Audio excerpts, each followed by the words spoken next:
Ready to go. Okay, well, good evening, everyone. My name is Deborah Gero. I am the interim superintendent of the Lynn Public Schools. Welcome to our Visioning Community Forum for the the new Pickering Middle School. If you need, just a little housekeeping first, if you need translation services, if you look at the bottom of your screen, there is a little world that says interpretation. If you click on that world, there are languages you can choose. When you choose the language that will best meet your needs, you will have a translator within that room that will be translating the presentation simultaneously as David is sharing his presentation.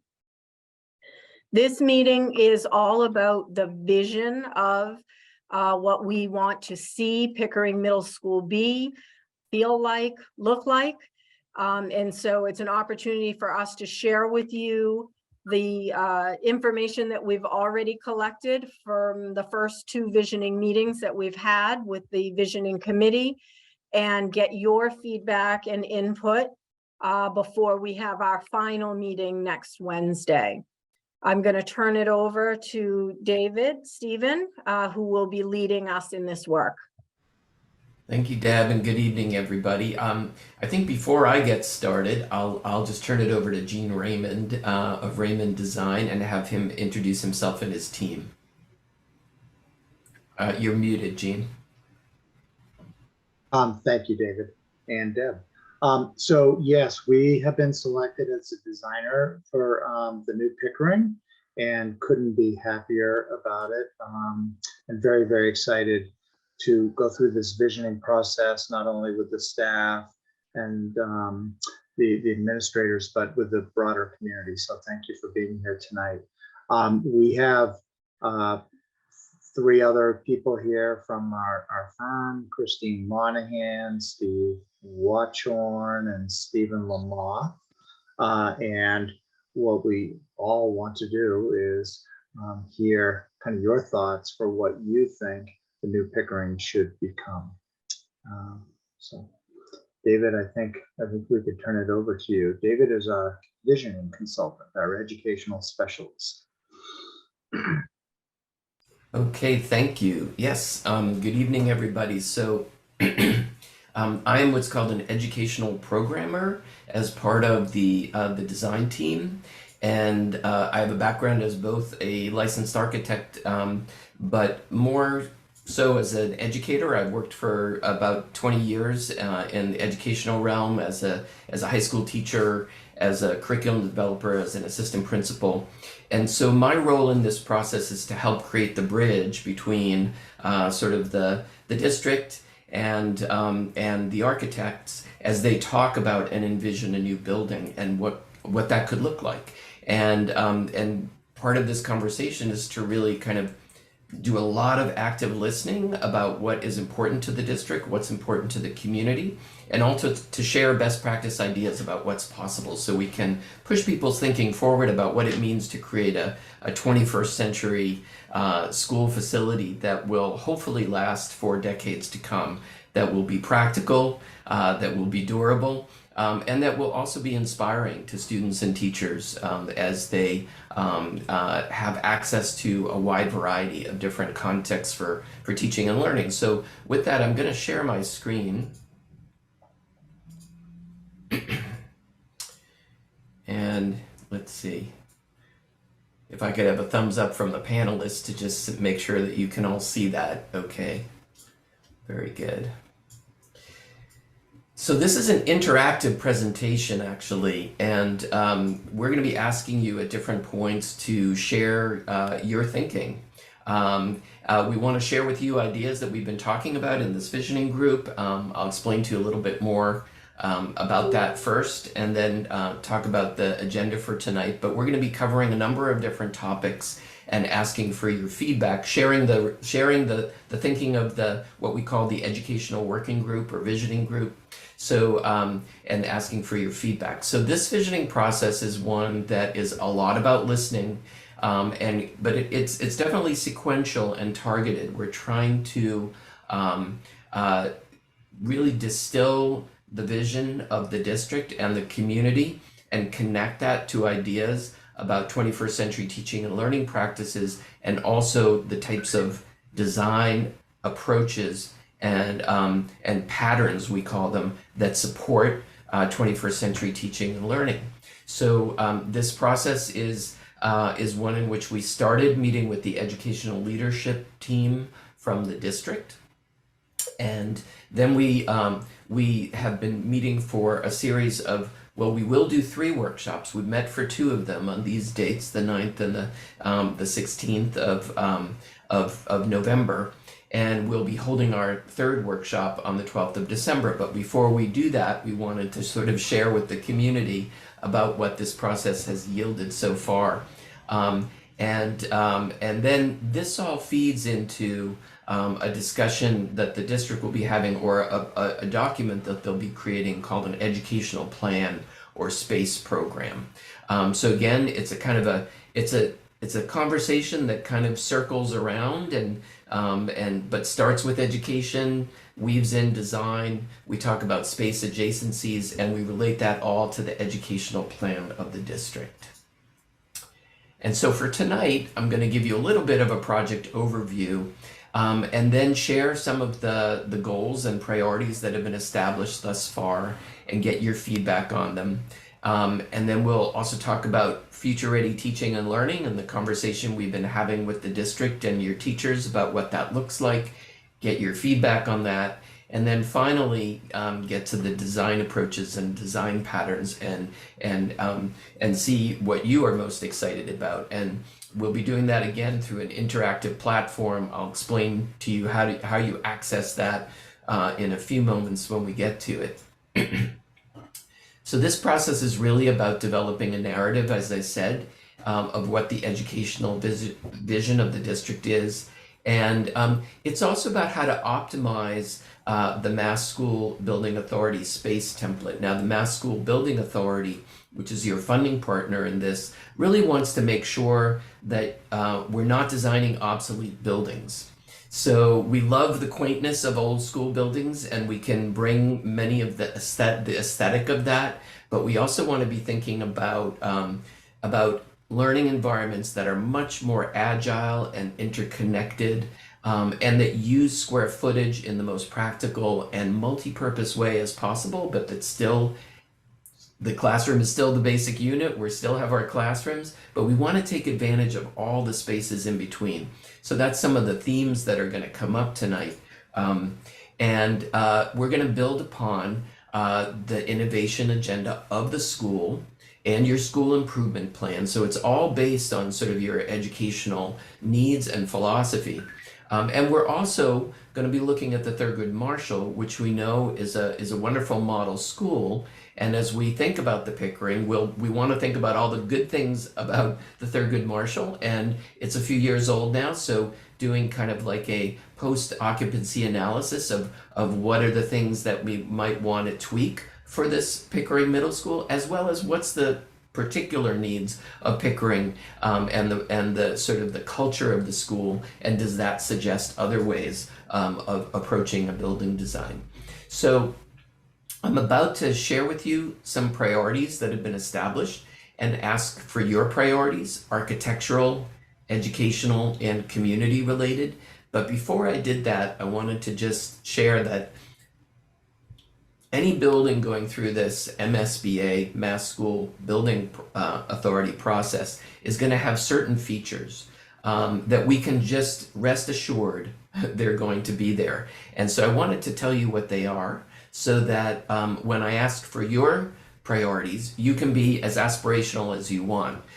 You can also reinforce these things, which are all very important. So any new or renovated school is going to be ADA compliant. When we talk about renovation of a school building, we're really thinking about all new systems, all new windows, new wall systems, and a substantially altered plan of the building. So even a renovation is going to have all these features. We're going to be thinking about safe entry and security. We know that security is incredibly important in schools. Not only from the standpoint of who gets in and has access to the school and how they access the school, but also how a building feels inside. Does it feel safe? Does it feel welcoming? Does it help build community? So we'll be talking about that. And these are passive and active security features. We'll be thinking about thermal comfort. We know that schools are used around the clock now and all year. In the summer, we need to have cooling and we need to have heating that works. This project also comes along with new technology and furniture. We'll be thinking about a very robust technology network that will last for decades to come and adapt to new technologies that are sure to come down the pike very soon.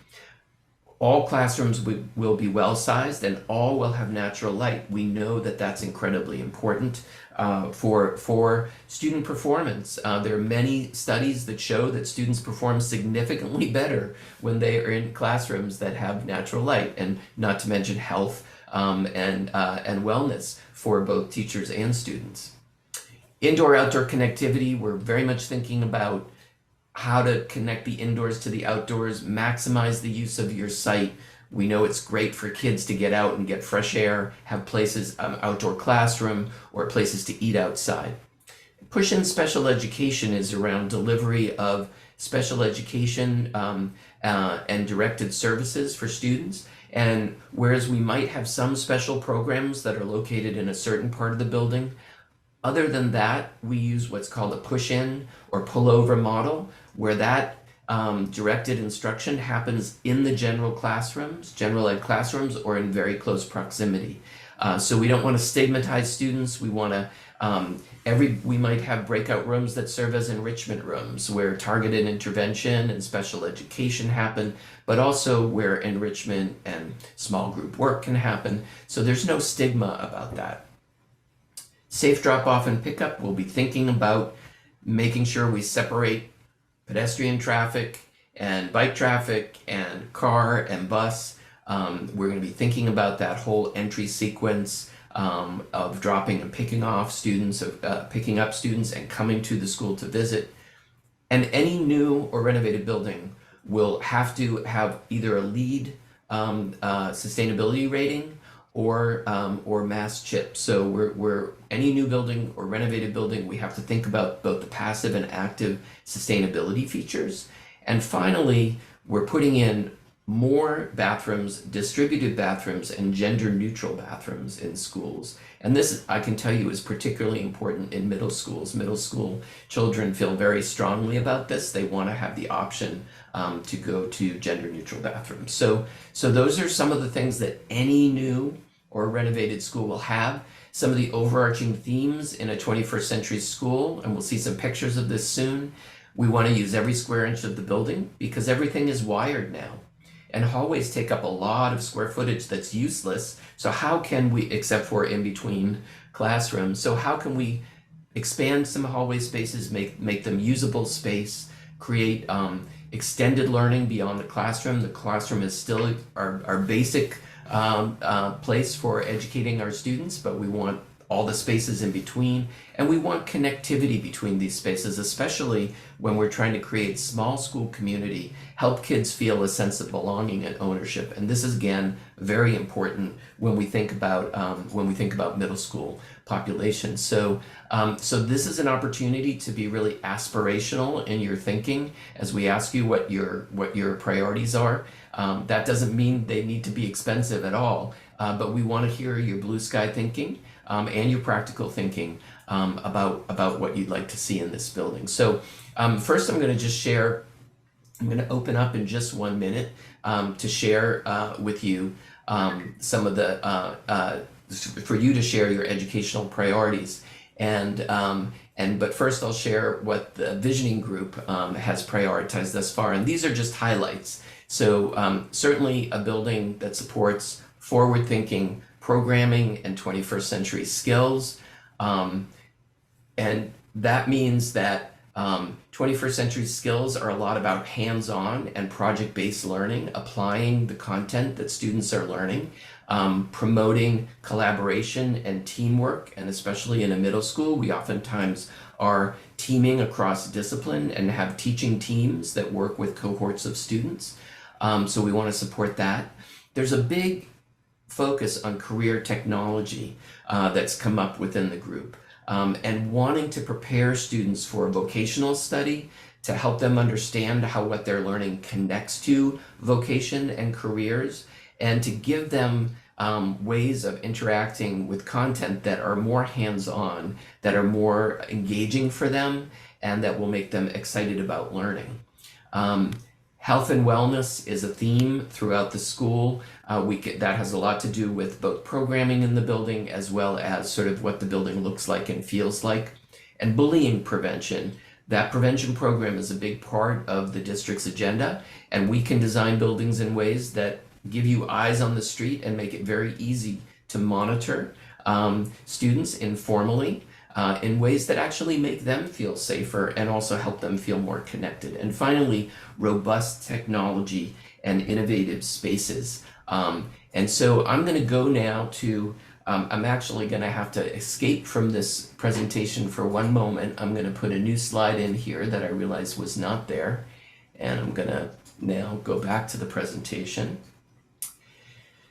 So what I'm going to ask you to do now is to go to this Mentimeter site, and you can do it in two ways. You can do it by opening up a new window on your computer and entering menti.com, and then you'll come to this page, and it'll ask you to type, or you'll come to it'll ask you to type in a number, and you want to do 6876-2576. And or you can use the QR code here on your phone. So if you'd like to do that, you can do that. And when you get to this page, you're going to see a heart. If you could press the heart, that'll let us know that people are getting there. And this program is going to allow us to see what you are thinking visually. What I want to do is also open up the possibility for people, as we go through these slides, to share verbally what you're thinking about. It would be nice to hear your voice and not just mine. And I will also say that if you are in a language breakout room and would like to offer your comments in a different language, feel free to do that, and we will be translating them. All of the feedback that we get within this webinar, we're going to create a set of consolidated notes that look at all the themes that emerge. So, and we'll make that available to you all, so we can check for accuracy and make sure that we're recording your thoughts accurately. So I'm going to move to the next page, and let's see. And what you can see is that there is code at the top of all of these interactive slides. So if somehow you get booted off of Menti, you can go back to menti.com and type in this code. So I wanted to ask the group now to share what your top future forward architectural priorities are for the renovated, wait a minute, I'm sorry. This slide got mixed up because I wanted to ask you about your educational priorities. I'm very sorry about this. I'm gonna have to, I was reordering this right before we got on. So I'm gonna do this, and oh, here's this slide. Okay, somehow it got pushed back now. So yeah, what I'm gonna ask you for is your top future forward educational priorities. We're still at the same Menti link. And I should let people know that this is anonymous. We don't know who's sending stuff in. So I'll sort of, as things come in, and this is really just a brainstorm. So we really want to hear your ideas. We really want to record them. And as they come in, I'll see what themes are emerging. And then if people want to unmute and share a particular idea, please feel free to do that.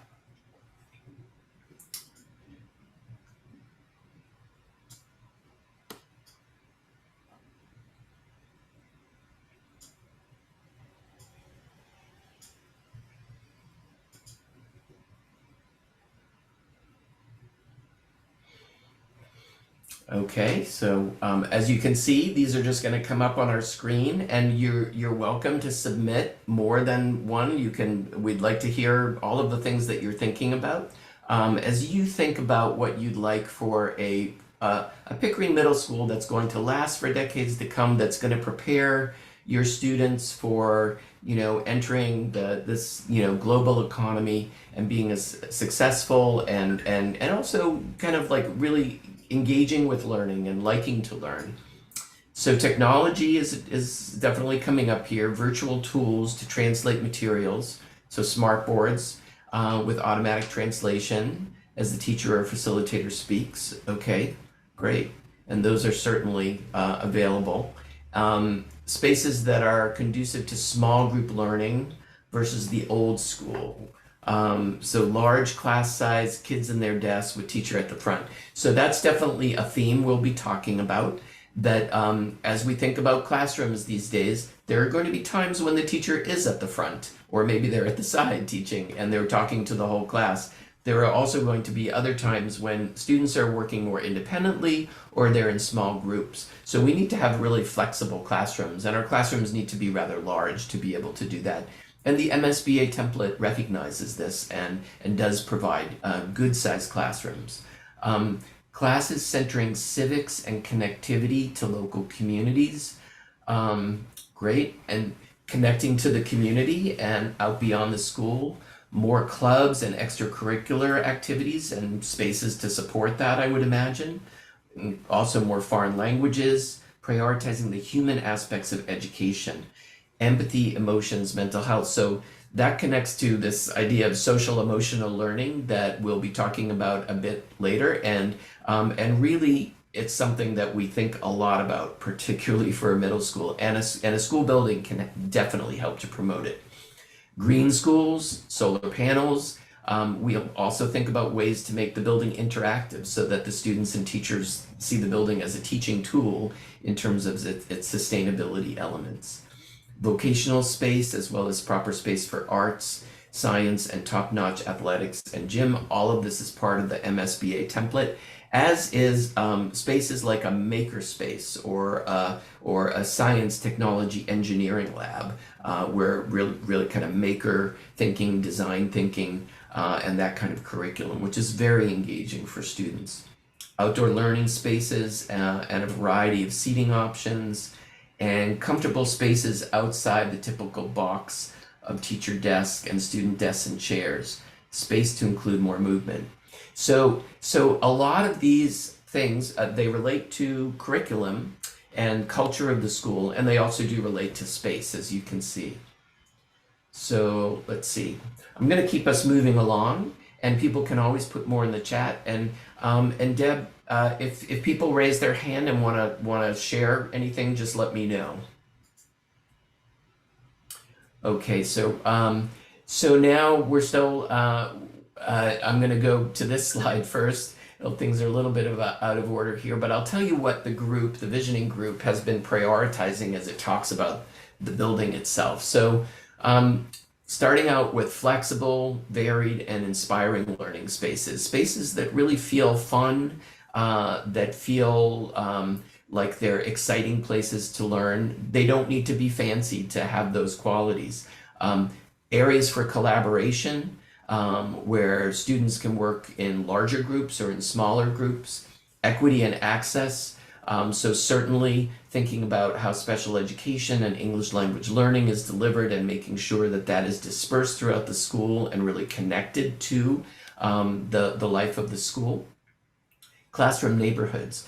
That's something we'll be talking about. I'll be illustrating some examples of it. It's where we put a collection of classrooms together and maybe some other spaces like breakout rooms or extended learning area and some bathrooms, and create a neighborhood. Maybe it has a certain color or certain kind of materials. And it creates a sense of place and ownership within the school and a sense of small school community. Health and wellness has a lot to do with materials, with natural light, with access to the outdoors, with varied areas where the kids can actually be themselves. Advanced technology, we've heard that. Robust. Sustainability, we've talked about. Future planning capacity. What if we need this building to be larger? What if we build it and they come, right? So let's have some scenario planning for if we need to expand. Display, exhibition, and storytelling. So spaces for kids to really display all the great work they're doing and tell stories about what's important to them. Safe exhibition, ways for them to exhibit what they do. Varied spaces for eating.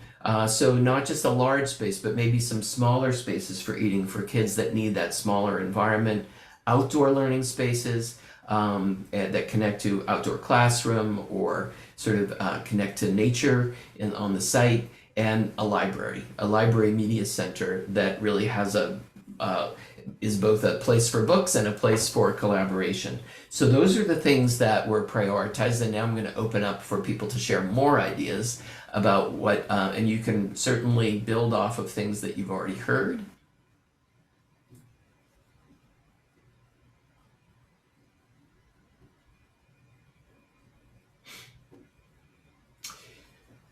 So we're starting out with green school and solar panels, and again, we can think about the building itself as a teaching tool. Proper space for a healthy learning environment, that relates to being a green school. It relates to the siting of the building and connections between the indoor and the outdoor. Minimize gender neutral bathroom to none or at most a single. Okay, yep. Well, I mean, certainly what we're doing is we're putting some smaller bathrooms in and distributing throughout the building, which is it's an approach to also minimize the need for travel throughout the building, and it connects to the idea of smaller learning neighborhoods, which really become a smaller orbit for students. Outdoor learning spaces and variety of seating options. Great. Natural light and calm spaces.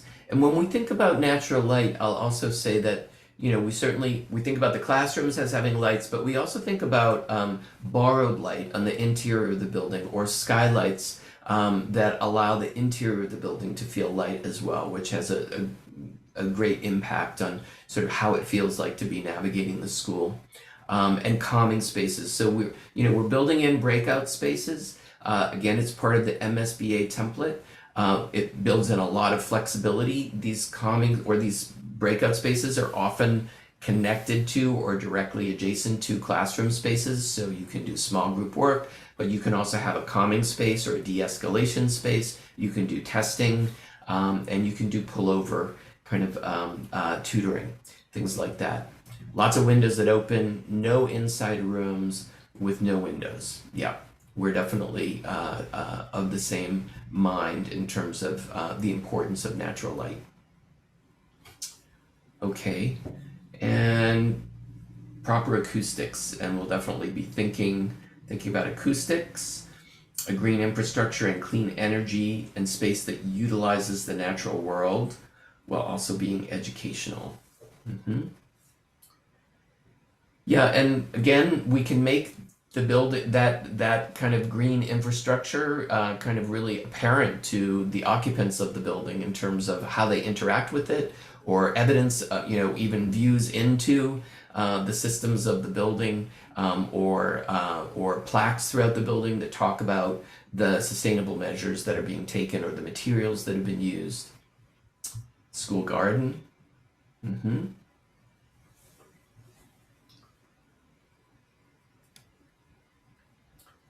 All right, I'm going to keep us moving along.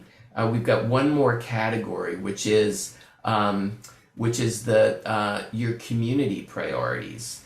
And so, and you are the community. So I will say that the visioning group talked about the school being welcoming and inviting community access in safe ways after hours and on weekends. And that's certainly what we're thinking about schools these days, as resources for the community, as community centers where whole parts of the building may be accessible to the community, but other parts of the building can be locked off. So we're thinking about the safety elements of that as well.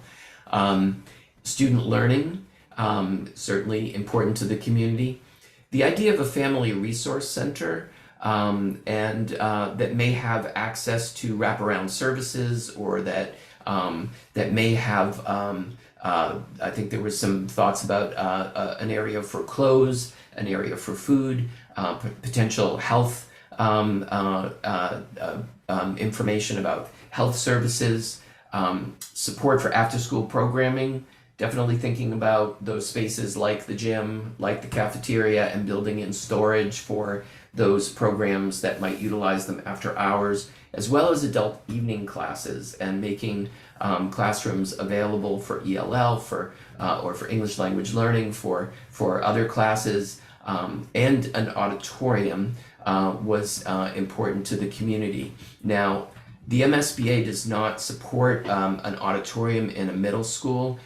They will support a community proposing to fund their own auditorium. What they provide is a cafetorium, so a cafeteria or a gymnatorium, a gym or a cafeteria with a full stage and full lighting, and so that's always a discussion. But those spaces can have very good acoustics.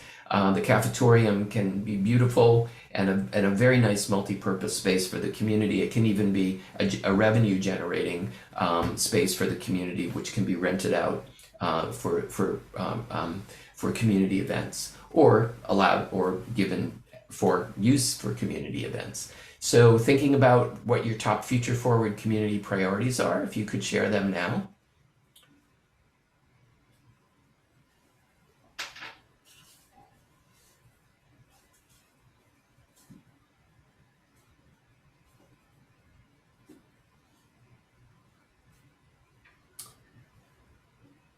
Okay, so yeah, and that family resource room, I think, connected to that idea of resources for students that are experiencing homelessness or housing instability.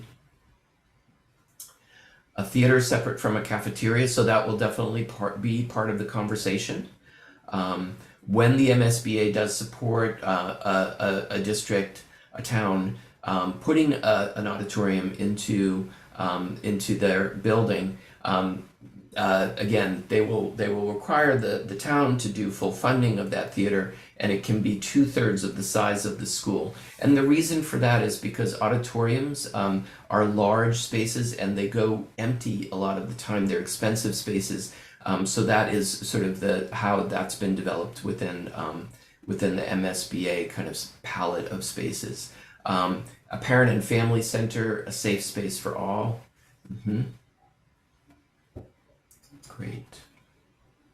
And again, we'll definitely be thinking about community access in safe ways to these spaces, like your gym, like your theater or your cafetorium, like your media center or classrooms. A space created for health, more specifically reproductive and family planning services, and maybe including more gender-neutral bathrooms within those areas as well. Okay.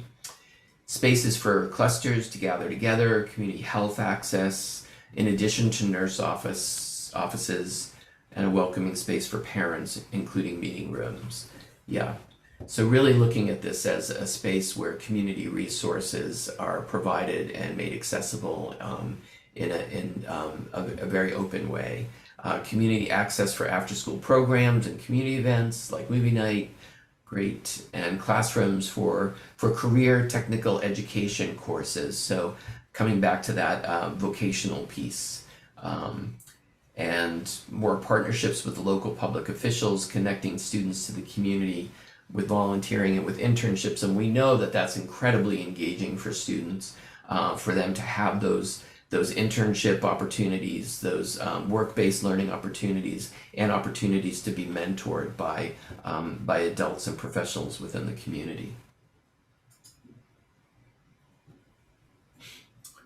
Okay, I'm going to keep us moving along, and we're going to talk a little bit now about some of the future-ready learning goals that have been discussed within our workshops.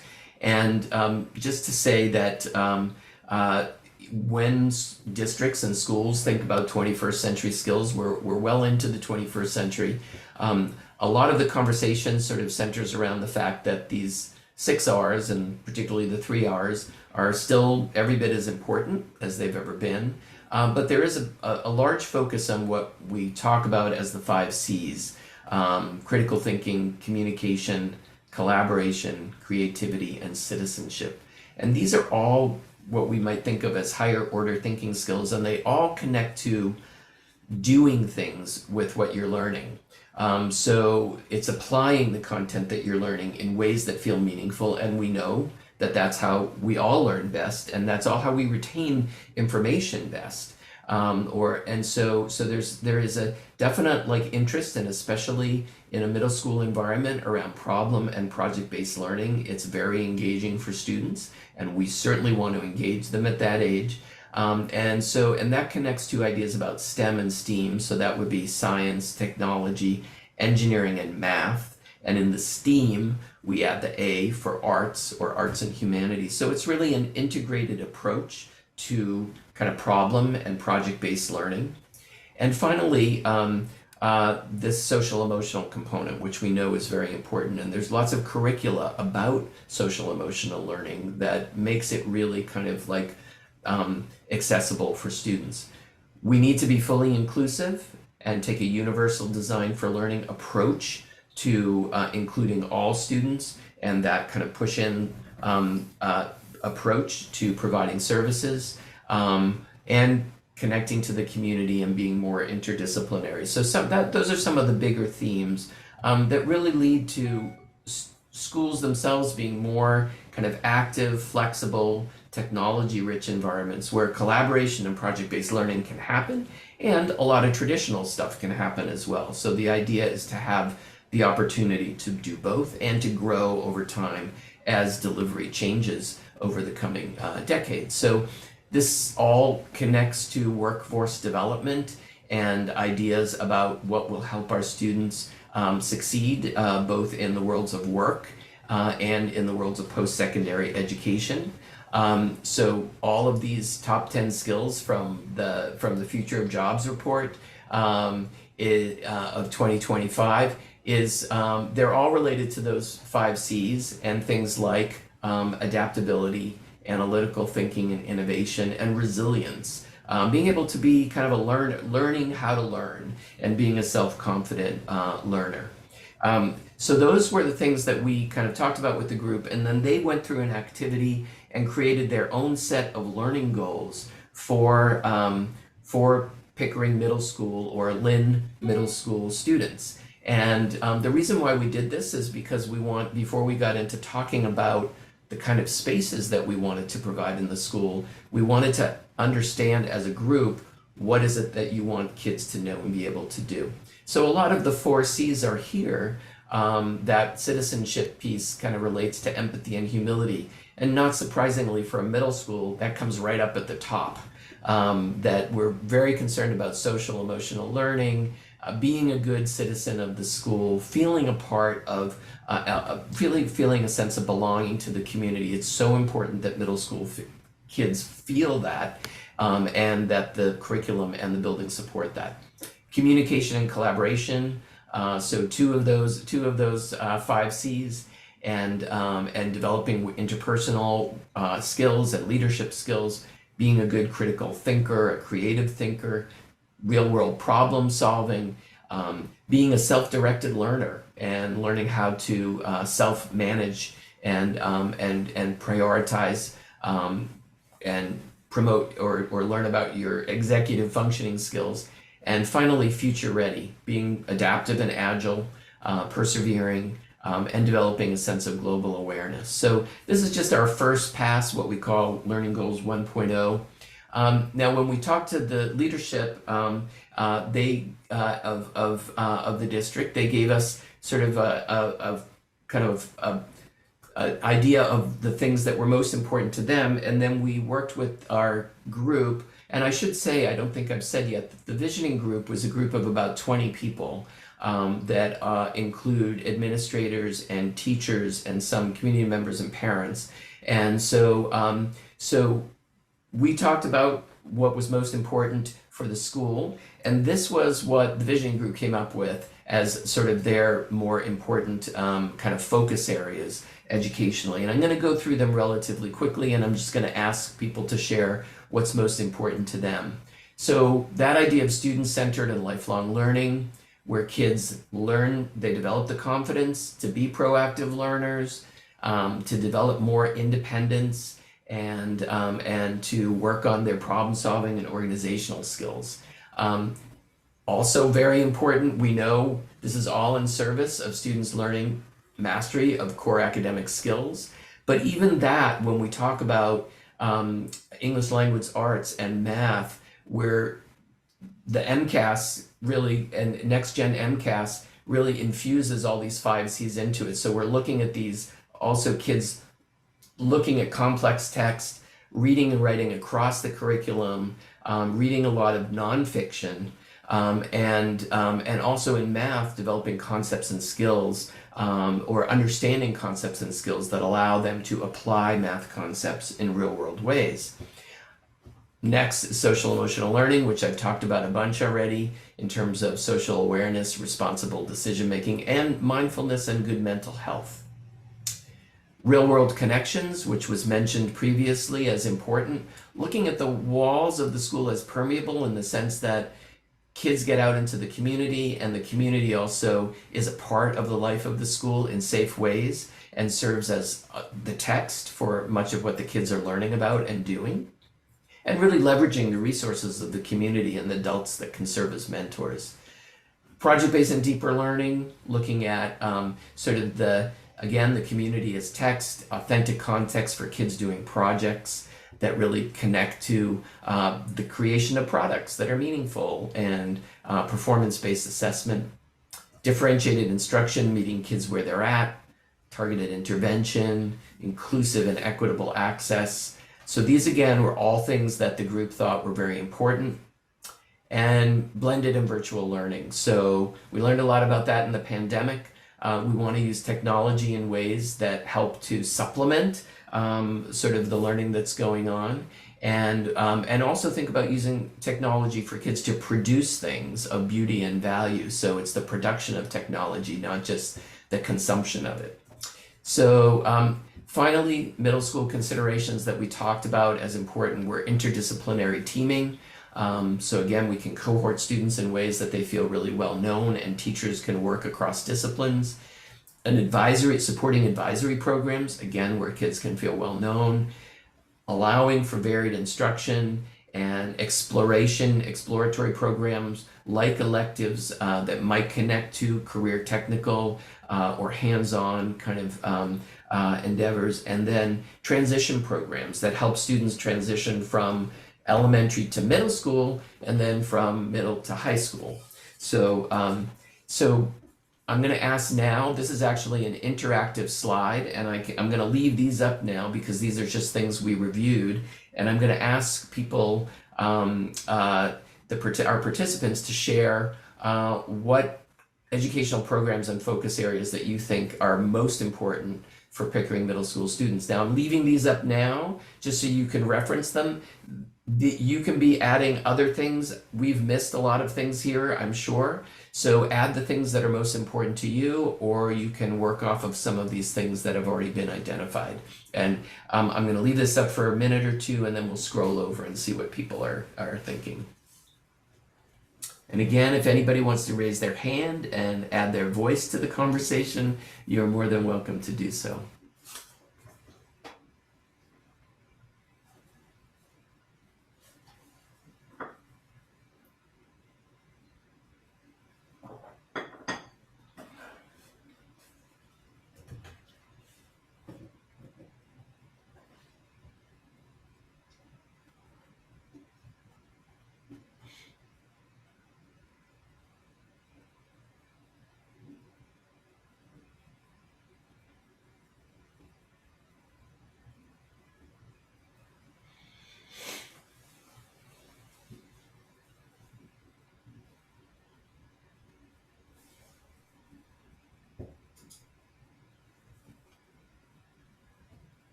All right, so I'm going to scroll over and see what people are saying. So social emotional learning, again, we know that's top of mind for a lot of people, as are the CTE course options, mastery of core academics, real world connections, and STEAM. And really STEAM, again, is very much about connecting to real world problems and contexts, and having kids work individually and in teams to kind of learn about each of these disciplines and how they connect to each other in the context of doing things that are solving problems that are real. Project-based learning, differentiation, social emotional, and STEAM, community engagement.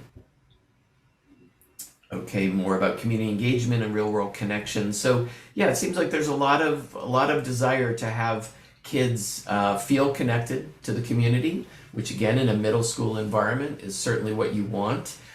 You want to establish support systems and mentoring opportunities and a sense of connection for kids. Civics and real world connections again, healthy decision-making skills, leadership and advocacy skills. Adding environmental justice to the science courses. That's great.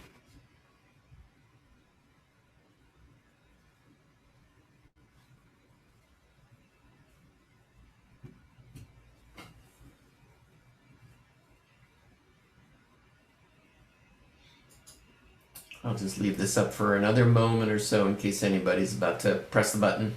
Oh, there we go. Social and racial justice programming. Practical real-life teaching that includes using banking, savings, and checking, accounting, bill paying, and good decision-making. Financial literacy is something that certainly a lot of schools are thinking about, and it's a great thing for kids to have access to.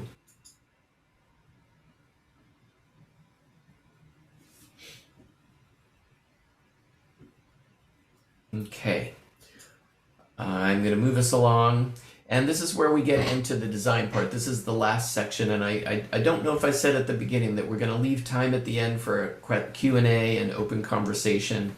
So what I'm going to do here is show you some of the design approaches and ideas that have been prioritized by the group.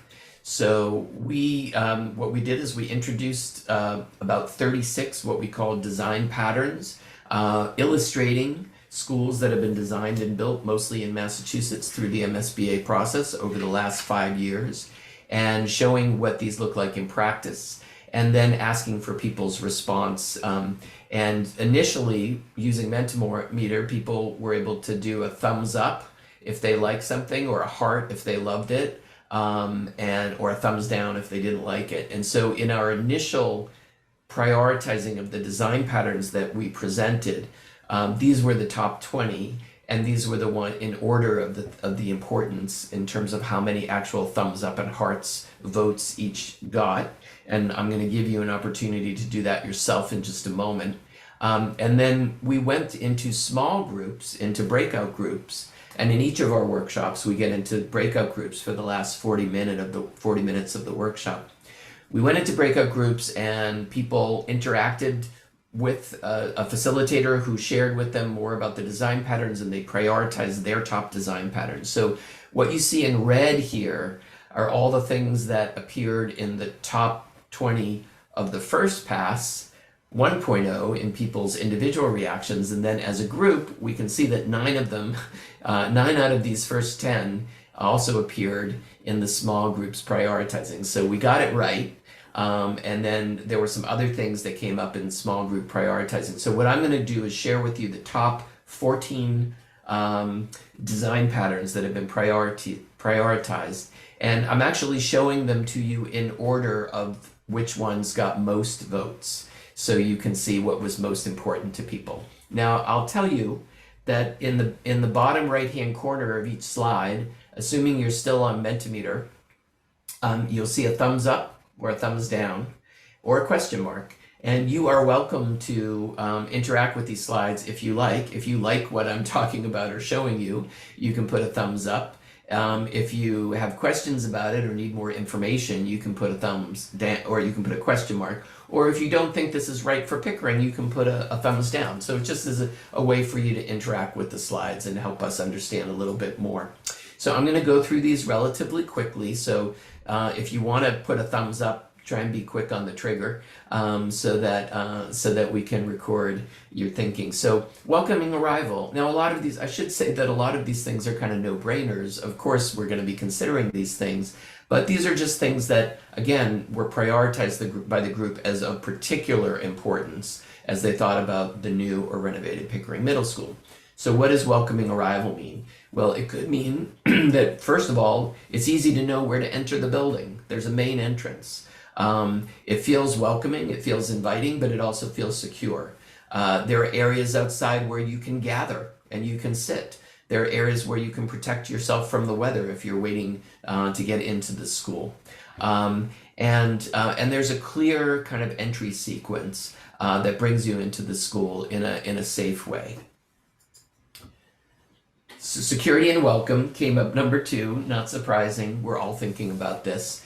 And they are really connected, actually, the idea of security and welcome. We certainly don't want a building that feels like you're entering into a prison, but we want it to feel safe. So what do? We have clear visibility to who's coming to the building.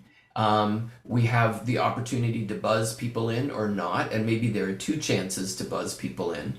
Here's a situation where you've got, once you're buzzed into this entry vestibule, the second entry vestibule, there's a bank teller window where if your student forgets their lunch, you don't have to enter into the school to drop it off, so you can do that. Some schools just lock the doors completely after school has been opened and all the students have arrived, and you have to actually walk through the administrative suite to get into the school. So that's another piece of it.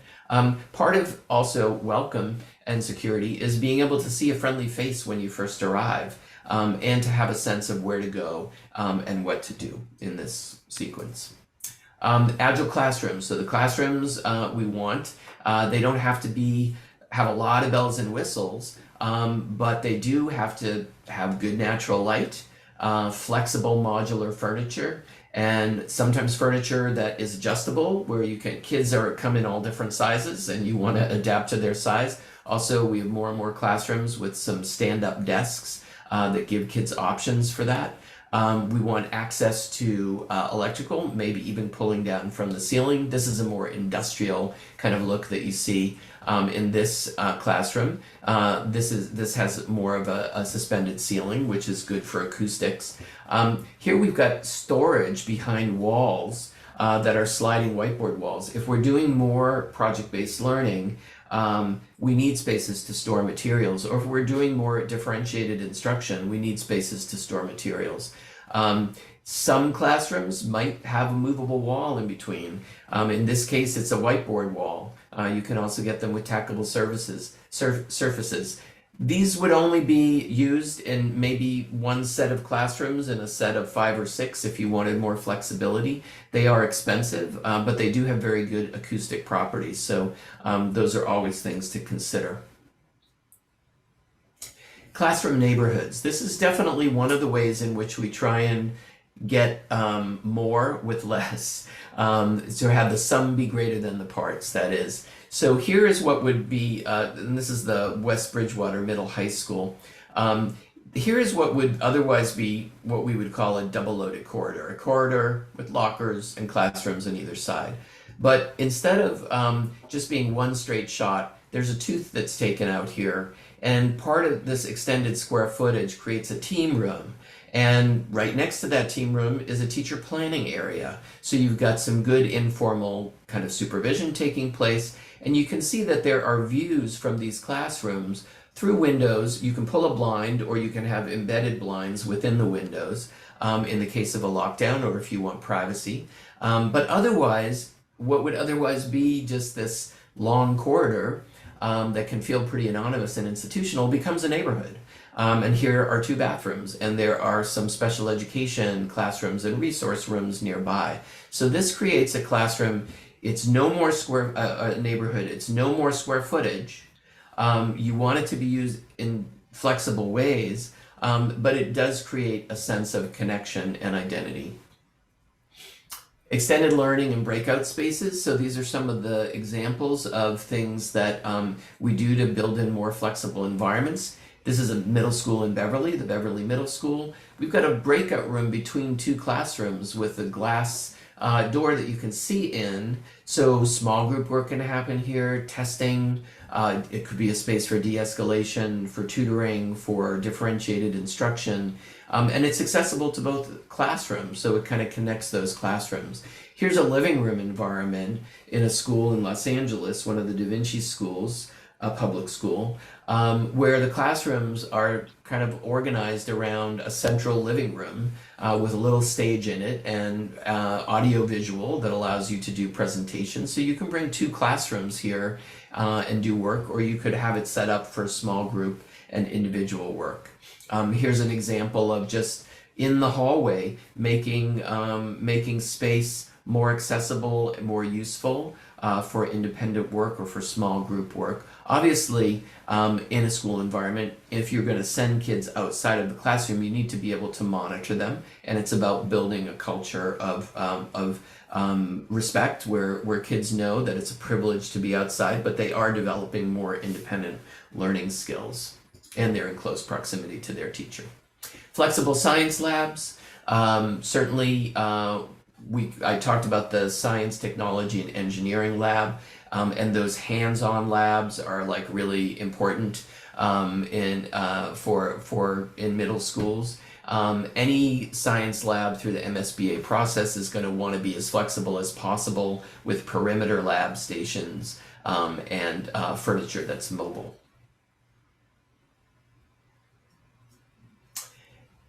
Cafetoriums and multi-purpose spaces. So this is, I told you that, cafetoriums can actually be quite beautiful. So this is an example of a cafetorium at actually an elementary school in Newton. You can see that, first of all, there's a lot of attention that has been paid towards acoustics, and it's got a full stage with lighting. In many of our schools, what we have are movable walls that will allow the stage itself to be used as a music room or one of the music rooms, and maybe connect to the band and or the choral rooms sort of in back of it. So, or a green room, we can think about that kind of flexibility. And this becomes a space that can serve lots of different purposes throughout the day in the school, as well as become a multi-purpose meeting space for rather large groups.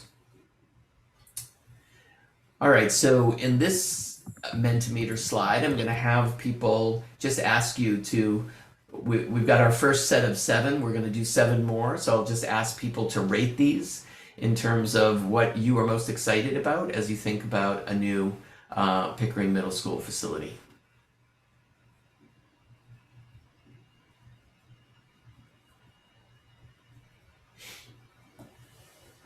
And what we'll see is a little bar graph come up.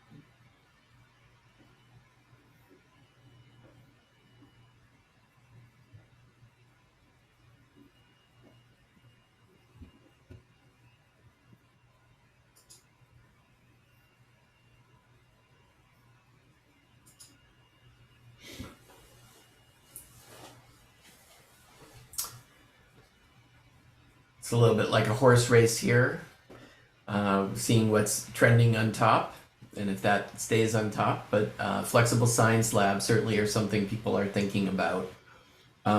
Those extended learning and breakout spaces too. Now, many of, all of these are things we're going to be thinking about, and many of them are connected to each other. For example, a classroom neighborhood might include a flexible science lab, extended learning and breakout spaces, and agile classrooms. All right, I'm not sure what our base number is going to be. I'm gonna allow another minute or so I know we have about 15 participants. I'm not sure if everybody is voting, so I'll see where our baseline is here, and I'll use that as a indicator of in the next round of rating these design patterns.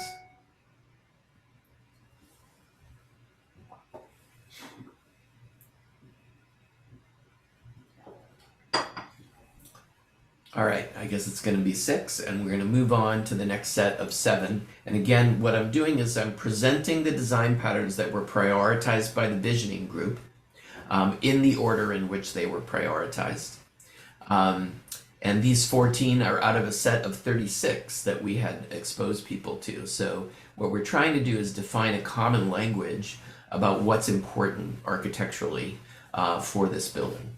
So this one is called the heart of the school. This is oftentimes the cafeteria becomes the heart of the school, but many times cafeterias in schools are located in places that don't really feel like they're the heart of the school, and they're not really connected to anything else. So what we're thinking about in our classroom neighborhoods are small learning communities. The heart of the school is really serving the larger learning community. So not only do we want to provide students with a sense of smaller kind of orbit, but we also want them to connect to the larger school culture, and that's where all school events might take place. Now, the heart of school could be your gymnasium sometimes. You could have multiple hearts of your school, and some of these small kind of extended learning spaces could be the heart of a particular neighborhood. In this particular example, you can see at the North Middlesex High School there is what we call an education stair. These are great for just kids using their technology or sitting eating lunch quietly. They're also great for as a venue for presentation, and if you had a presenter here or we're doing some kind of performance. And here you can see another example of that education stair. Display and exhibition, really showcasing the work that students are doing. That happens on kind of a 3D and 2D level. We can also think about flat screen monitors that kind of like advertise what sort of is going on in the school. It's nice to get a big blast of that when you first arrive at a school. Your first impression should be one in which you kind of get a sense of what the school values and what it's all about. Of course, we also want to provide opportunities for 3D display and exhibition.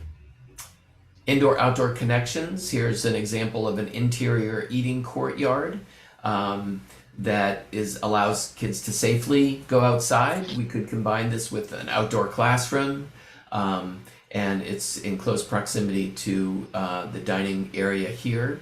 Here's an example at Winthrop Middle High School where we've got a garage door in their makerspace that allows you to spread the learning right outside. Now, we might also consider having some protection from the elements out there with some kind of roof structure, which is sometimes done in this climate.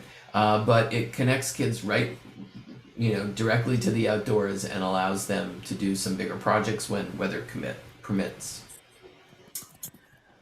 Media Center Learning Commons. This is an example of a renovation at the Gibbs Middle School in Arlington.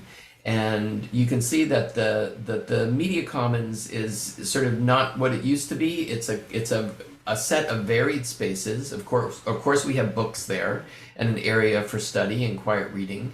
We also have a maker space here on this level that is connected because it's part of the curriculum that the librarian runs. And we also have a mezzanine here for project-based learning where teachers can bring their kids to do particular projects and do collaborative learning. So it's a collaborative space. We've got access to technology here as well.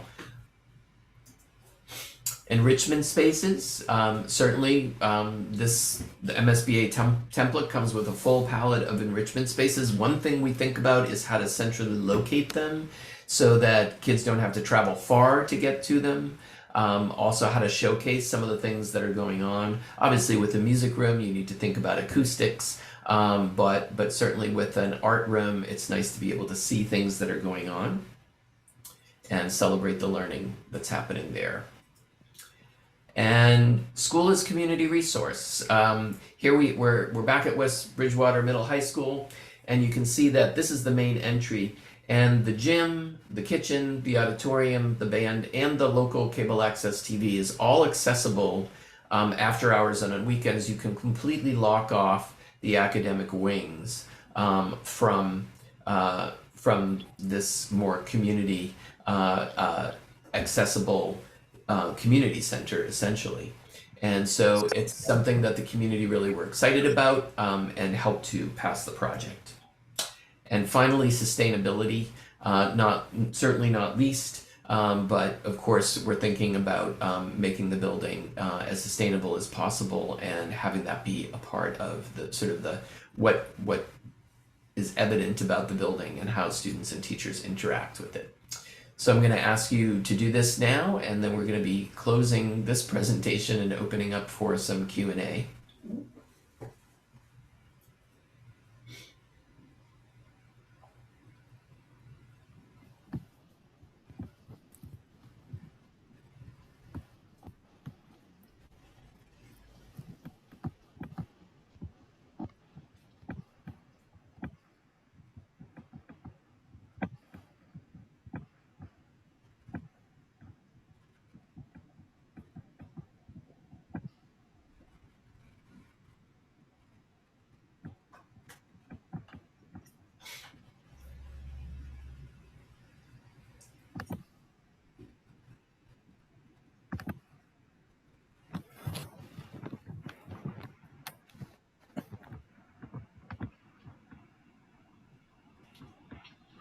All right, well, wait till we get to our baseline of 6. Okay, so indoor-outdoor connections. Oh, we got 7.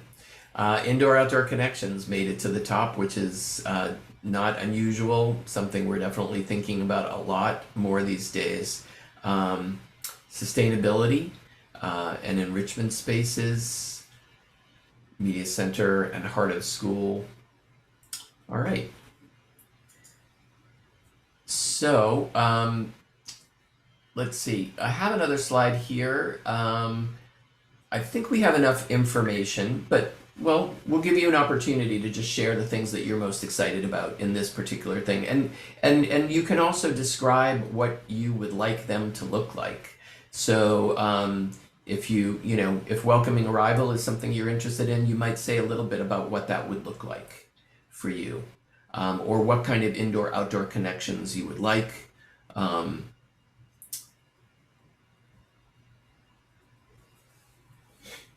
So we'll just leave that for a few minutes, see what people are thinking.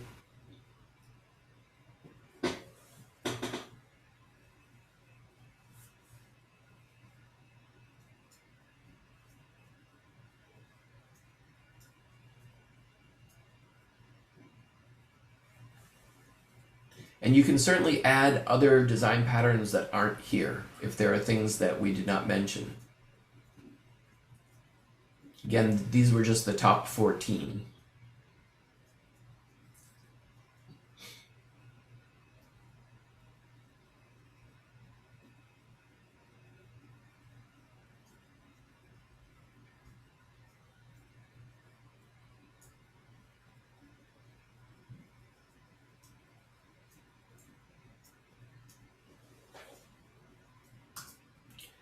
All right, so welcoming arrival, having a lot of open space with seating and coverage for weather. Okay, outdoor spaces protected from elements. Yep. Yeah, when we look at outdoor classrooms, we're looking at definitely protected from the elements and having good internet access as well. Media center, learning commons, flexible lab space. Okay, so these are all an indoor-outdoor connections. Welcoming arrival shows the students, the community as a whole, and visitors to the city that we are a community that values our students and 21st century education. Definitely, our impression of a building, of a school is formed within the first minute of entering into it. So those first impressions are important. And they're also things that students and teachers experience every day as they walk into the school. Great. All right. Well, I'm going to stop sharing, and we're going to open up for any comments, questions, clarifications from our attendees. And thank you for listening to me. I know this is a lot of information to share. I've been talking a little bit more slowly than I might otherwise because I wanted to make sure that our language translators were able to keep a pace.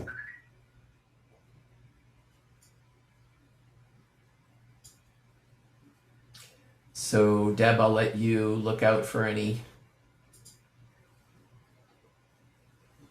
raised hands.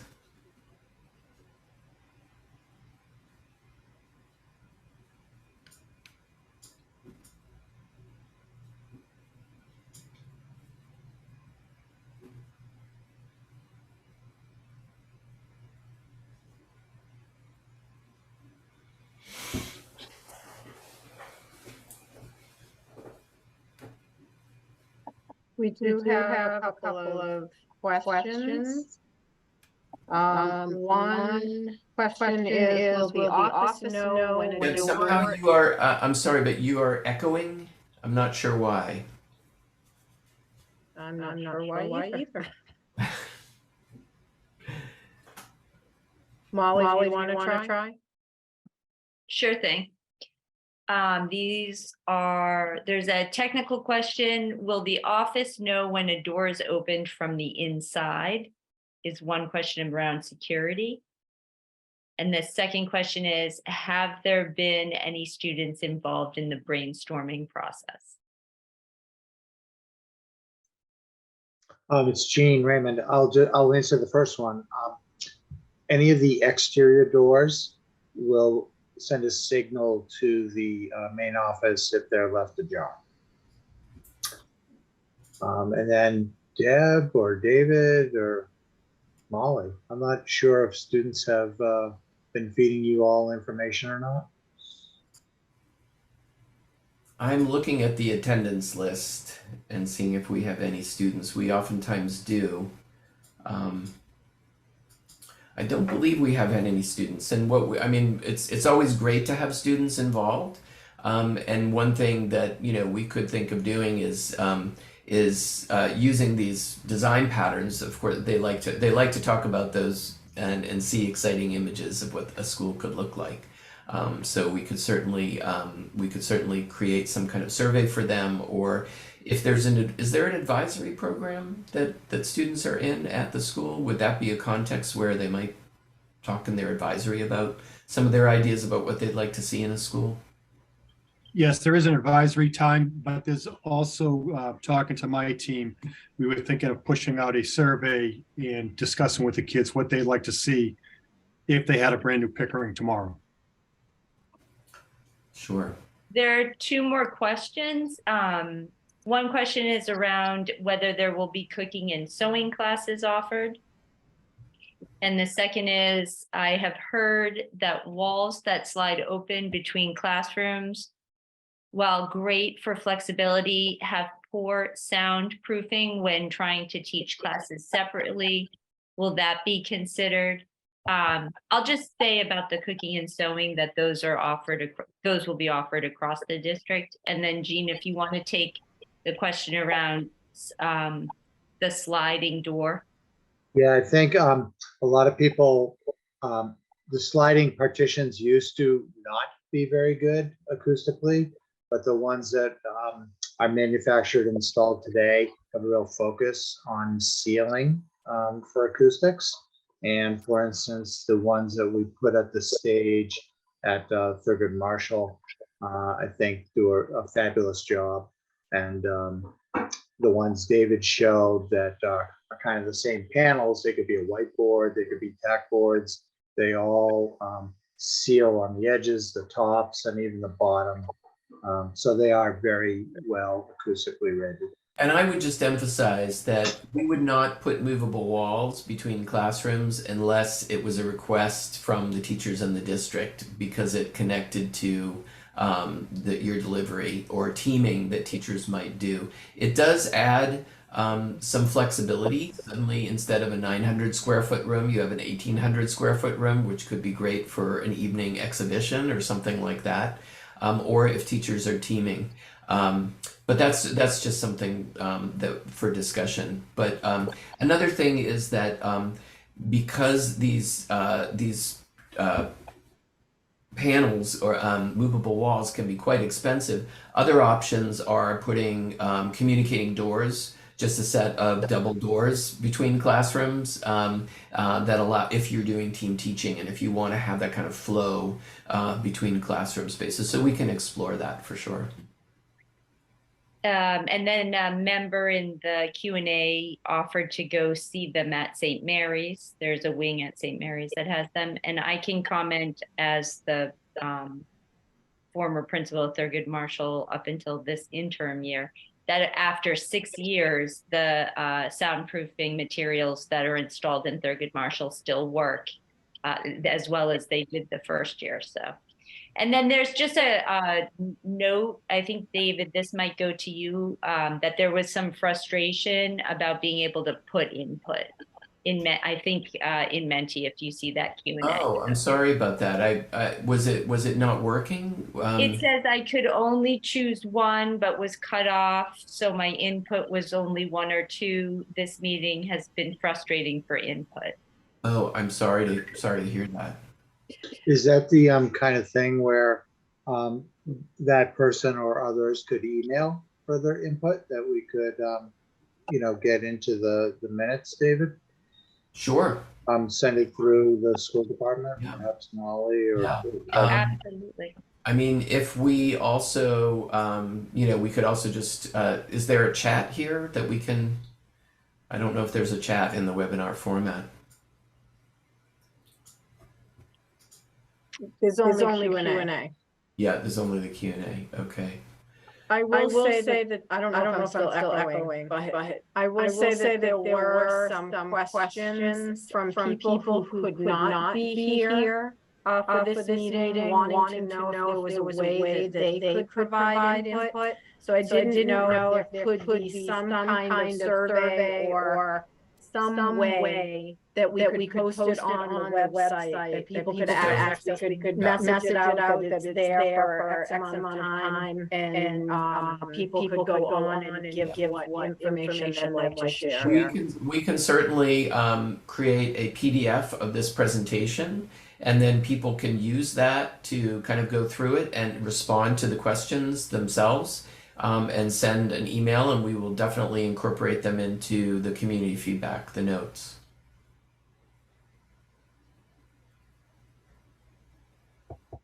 So just to follow up and be clear on that, is that something that would be hosted on the project website or the school department website? Where would people find that and send their comments to? I'm not sure, Tim, if that's is that a you question? Yeah. So I'm not sure exactly what format David would use, but we can have responses be sent to our email address, which is Pickering Middle School Building Project at gmail.com. Which I'm trying to see how to put that on this, how we can get that out to people. No, I will say, Tim, I did send out all the dates that are coming up, meetings that we're having, plus the website and the email. Through school messenger to the entire school department, both staff and families. That went out last week. Okay, perfect. So we will monitor that. Is that probably the best method, David, or? Sure. Yeah, that works. Yeah, we definitely welcome more feedback, and we'll incorporate them into the notes. I mean, this is an iterative process in that there's no end to it in terms of the conversation that's going on about what these priorities are. We're trying to clarify the big picture themes that are emerging as we enter into sort of the initial stages of designing the building. Yeah, and they are very, very important for the design team, because we will go through the notes of all 4 of these sessions, and we'll kind of try to glean the most important aspects of of ideas that are coming from the community. And then what do we do with it? We try to design the building around it and accommodate as much as we can. So I don't want people to ever think that, this is kind of a one and done thing. It does live and it does follow through in the design of the building. One last question came up about being mindful to include the community that doesn't receive the school messenger notices as well. So inviting in the community, maybe through the mayor's office or city hall.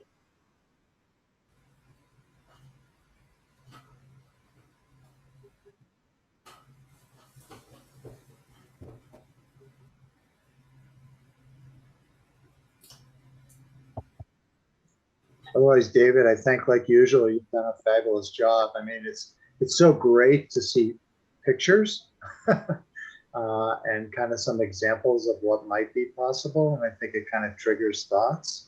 I'd really be excited if there was a place where this presentation was available to people and they could, contemplate and provide more feedback. So Jim or Kevin or Deb, Well, I don't know where that is. yeah, so I mean, again, we can make it available as a PDF so people can flip through it and they'll see the responses from this particular meeting, but then they can also just kind of like add on to them and just create an email with their thoughts about them. And we also have the video recording, right? So people can actually watch the presentation. And it's all posted to the project website, which is pickeringmsbuildingproject.com, in case anyone wants to visit it.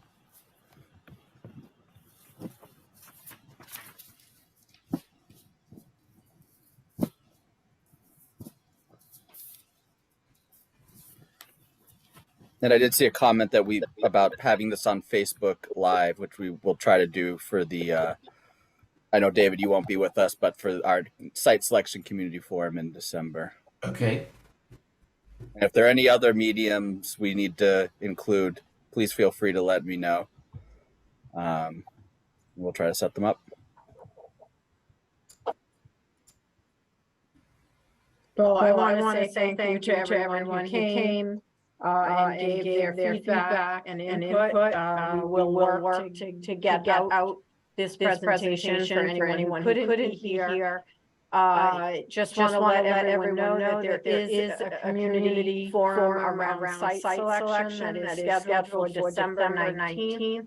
It will be hybrid, correct, Tim? Yeah, Deb, do you want me to take over? Sure, Just go a ahead. yeah, so as Deb said, we have our next community forum is just specifically dealing with site selection for the school. That will be Monday, December 19th from 6 p.m. to 8 p.m. Translation will also be available. It will be a hybrid model. We will have the forum in the Pickering auditorium at the existing Pickering school. It will also be available on Zoom. Lynn Community Access will be taping it to air at a later time. It will not be broadcast live. And we will also try to have it on Facebook. So, yeah, I think that's about it.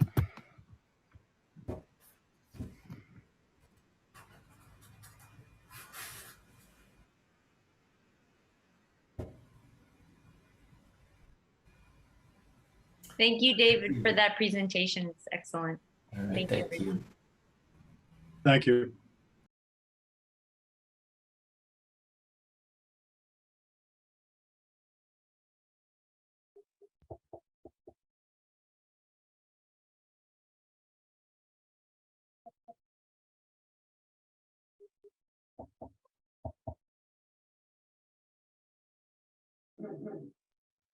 Deb, will Teresa be sending a link to download the video? I will when this is over. When I go to close, I'll get a window, with the recording that I'll save it on my computer and then I'll send it. Okay, sounds great. Tim, the website that you had mentioned, if you put that in the chat, will everyone be able to see it? Chat's Just in case. disabled for this Okay. webinar. So, oh wait, it's working now. Well, no one's left, so it doesn't really matter. but I can try putting it in. It wasn't working earlier. Chat was only working for the panelists. Oh yeah, hosts and panelists. I see that there. Okay. I don't know if Valerie was on, so I can talk to her. She's the communications manager for Mayor Nicholson. So I'll touch base with her tomorrow about all this information. Because I believe she did distribute this flyer through the city's social media accounts. But I will double check. So I will make available again the PDF. I'll send it out tonight, so people have access to it. I'm not sure why the comment that we had about I can see that would be frustrating if you could only put one entry, but I'm not sure why, because people should have multiple opportunities. I will say that Sheila O'Neill, who was on as an attendee, she's the teachers union president. She texted me separately and said that she was able to use it. That she was. Was able to use it, yes. Yeah. It could have just been user error. Yeah. I mean, it can be complicated. It's a new format. So. Okay. Well, thank you, everyone. Thank you. Thank you. Good night. Have a good night. Good night, everyone. Good night.